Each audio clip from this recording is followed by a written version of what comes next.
smoking tour, waiting till you exit the boat before lighting a cigarette.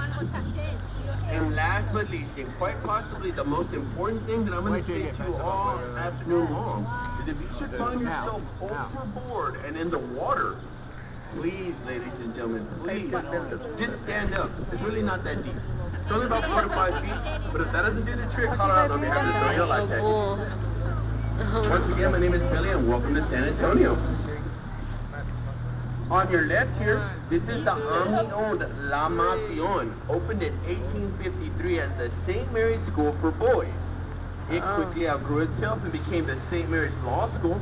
Then lo and behold, folks, it outgrew itself again.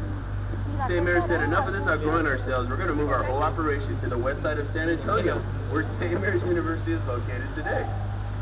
When the early 80s, the Omni moved in, they purchased the property, and they decided that they were going to incorporate the original structure of that boys' school as part of the lobby on their new hotel.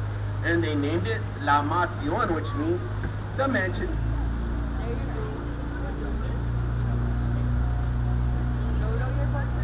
Ladies and gentlemen, if you have a camera, there's a